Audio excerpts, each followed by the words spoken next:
Une cellule souche, c'est une cellule qui est définie par sa capacité, après la division cellulaire, à donner deux cellules qui auront un destin différent. Une cellule souche, à l'issue de la division cellulaire, donne à nouveau une cellule souche et puis une cellule qui va s'engager vers la différenciation et devenir une cellule spécialisée.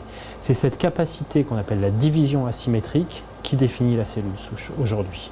Les cellules souches jouent un rôle très important au cours du développement. On va partir d'une seule cellule, la cellule souche idéale, pour former un embryon entier, un fœtus et enfin un enfant à terme. Donc dans le développement, leur rôle est absolument majeur. Elles donnent toutes les cellules de l'organisme.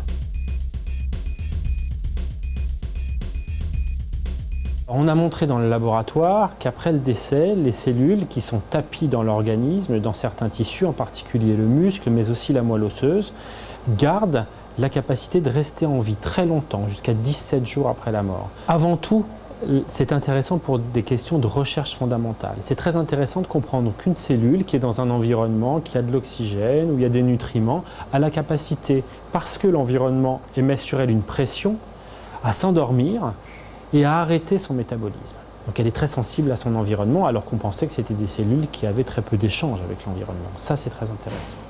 Par ailleurs, on pourrait imaginer effectivement que c'est une source de cellules souches pour d'autres applications, pour de la recherche, éventuellement pour des thérapies.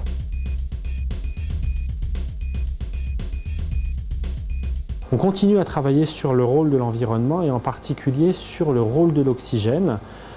Après la mort, la pression partielle en oxygène dans les tissus chute de façon dramatique et ces cellules ne reçoivent plus d'oxygène et c'est certainement cette absence d'oxygène qui les force à arrêter de respirer. On peut imaginer que la pression environnementale qu'on va mettre sur ces cellules va être capable de les transformer pour leur donner plus de potentialité ou plus de capacité à régénérer tel ou tel type de tissu. Donc aujourd'hui, on essaye de moduler l'environnement avec plus ou moins d'oxygène ou plus ou moins d'autres gaz pour voir comment on peut augmenter la potentialité de ces cellules, garder le plus de cellules en vie le plus longtemps possible.